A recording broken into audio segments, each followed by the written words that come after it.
Welcome back to Laurence McKenna channel, where Liverpool have just won 2-0 away from home against Arsenal. We said this was one of those big slip-up situations, and it was a good chance to judge what Arsenal are really capable of. But I think tonight it's all about Liverpool going 1 point off the top of the Premier League. Equal on games with Man City. Potentially, if they win all the rest of the games this season, they get the Premier League title. Whether that's actually going to happen is a whole other question. I still think there are twists and turns in this title race. It was a tricky game now. I think in the first half, Liverpool gave a good account of themselves, but Arsenal ultimately are showing why they're slowly moving up in the Premier League, why they're slowly moving sort of to be in that top four a lot more permanently than maybe we would have given them credit for at the start of the season. They challenged Liverpool. They had a few things flash across the face of goal. And then as we got into the second half, after Liverpool had defended with the likes of Matip and Firmino and Roberto, I thought had a really good game. Van Dijk obviously imperious as always. We started to see that Arsenal were going to open it up a little bit, try and get through an attack on Liverpool and press a little bit more. And that did work when Diogo passed the ball back. And ultimately, Alisson had to be the hero. That's why you spend big money on a goalkeeper. That's why you bring in a guy like this who's got that kind of mentality. It makes a huge difference to have someone that you feel you can really trust. We've seen him in the last few games, making his body big, closing the angle down. It's clearly part of an exercise that he does. Some goalkeepers panic in that situation. He didn't. So then Liverpool didn't panic, right? They scored 2 goals in the second half after you would have thought, well, clearly this Liverpool team aren't playing at their best. 1-0, nice and simple. Ramsdale with the mistake, but Jota fired it low, made it difficult for him to get a hand on it. You still think a goalkeeper shouldn't be beaten at his near post though. So there'll be something frustrating for those guys in that Arsenal team thinking we could have made it even closer tonight. And it is often the order of those games that you see that makes a big difference. Liverpool played Arsenal at just before the time when you think their confidence is at its very peak. Maybe they think they can beat Liverpool. Arsenal have now got a couple more games this season where you go, you know what, if they can beat United, if they can beat Chelsea, they might just about justify why they're in that top 4 position and not just on points. Then Liverpool bring on Salah and Firmino, and within a couple of minutes, things are purring again. Things have clicked. We see Thiago and Firmino still in midfield, and we see a classic front three of Salah, Mane and Firmino in the middle of those two. And it makes all the difference because what Firmino does for Liverpool is so key, so subtle, and yet at the same time makes the massive change for that side. Ghosting into the box all the time, pressing up very high, putting the pressure on that Arsenal team, which ultimately means they can't really do what they want to do with the ball in their own half, puts the pressure on them. They have to drop back. Liverpool can exploit that. And then very quickly, he's just diverting the ball past Ramsdale. And you know what? It's not even Ramsdale's fault. It's genuinely a great finish from Firmino. Outside of that, this wasn't a classic Liverpool performance, but it was a really solid result. And ultimately, they showed why they're so confident right now, why they're so strong. This side just keep pushing on, and they wanted to put the pressure on City. 1 point off the top of the Premier League. It's a huge difference. And Man City, by the way, have been prolific this season. Of all these games, there's barely any losses in there. There's barely any draws. Both these sides have been going at such a velocity. It's incredible. And so to think that it is possibly going to be decided by a game away at the Etihad for Liverpool is huge. Having said that, I still think there's more losses and draws in this for either side. And without Ruben Diaz, I think it makes a massive difference to Liverpool because they can chase City down while that back line for City is looking more vulnerable. And Liverpool are getting man of the match performances from Virgil van Dijk and Joel Matip. If you put Thiago and Firmino consistently in front of that, that's great.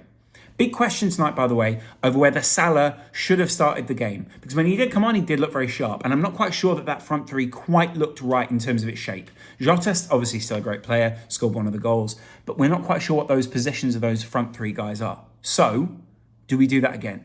Or will it be that they will drop, Mane? Or will it be that Salah starts alongside Mane and maybe in the middle of Jota? They didn't really have any questions or quibbles over when Firmino didn't start, but that was because he was injured at the time. Are we just resting people in order to get Liverpool through the rest of the season? I don't think that was the case tonight with Salah. I mean, maybe there is sort of a game management, sort of a load management thing going on, but they've got the FA Cup of the weekend and then an international break. Maybe you want to rest them a little bit before that, I don't know. But it does make a big difference to this Liverpool team that they can rotate that front line. Luis Diaz and Jota both coming off.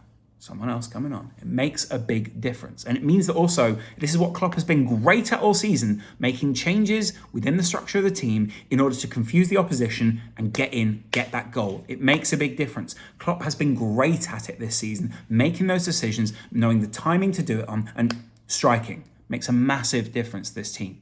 Not only that, but we're looking at the fullbacks for Liverpool. Honestly, I feel like Trent is looking very comfortable in terms of his attacking play. There are a lot of times where you see one of the any of the opposition getting in on that side, but that's to be expected when you've got someone pushing on so much and basically playing right midfield. And then I think Robbo's actually had a really solid game against Arsenal tonight. I would have put the 3 men of the match to be 4 then. Okay, Alisson, a goalkeeper's always kind of man of the match. Matip, Robbo and Firmino. I've not even had to mention the strikers there. And Thiago quietly made some really key interception tackles. There are a few times where someone was dilly-dallying on the ball. He got in there, made a big difference. So there is a big difference being made by the entirety of this Liverpool team. Curtis came on late. Obviously, I think that's a bit of a time-wasting substitution, but it does give Liverpool a bit more control in the game. Nice to see Thiago come off, get a nice round of applause from the away fans. It makes a big difference. I loved seeing those Liverpool away fans in the away end tonight because you could see that Liverpool players were doing something for them. They were attacking towards them. Every time they scored, they went over to them. I think Bobby got a yellow card for going into those fans. It makes a massive difference to see what it means to those fans and see that they're 1 point off City. There is a genuine feeling that Liverpool are chasing City down at the moment and that there is a sense of determination to catch these guys up and prove that they're as good as this team. A few people doing their season predictors at the moment and sort of saying, well, I can see Liverpool taking it or I see City getting a result here. It's difficult to call either way, especially when you see, the likes of Manchester City drawing against Crystal Palace. You can't say there haven't been games where there's been vulnerability in Liverpool, but I think this Liverpool side, they always believe, and that's part of it. They are relentless. They are perpetually just going through the same motions, trying to get the goal. There is a rhythm to this team at the moment, and that comes from having a consistency in the back line. And while City will say, well, we didn't have our first choice centre-backs, I think there are points where Liverpool will think, well, it came together for you one season. Hopefully it's coming together for us in this. It is massive, like I say, that there is 1 point difference. And this, again, was a big banana skin for Liverpool tonight because there is familiarity between Liverpool and Arsenal. There is history between these two. There are two sides that don't like each other. Arsenal will feel they need to play up because they need to prove the position they're in. Liverpool will feel that there is someone chasing them down while they're busy trying to chase City down. Makes a massive difference to this Liverpool team to get that result. It will send them to places like Old Trafford thinking, we need to go in, put in a solid performance, not overly commit emotionally, and that's the point. Don't get sucked into these big emotional battles. Liverpool got too much of that early on. We were going punch for punch with too many other Premier League teams, and they don't need to do that. They learned to manage these games. They've learned the difference between, oh yeah, sure, you punch us, we'll punch you, and just going, okay, come forward and we'll see what we do.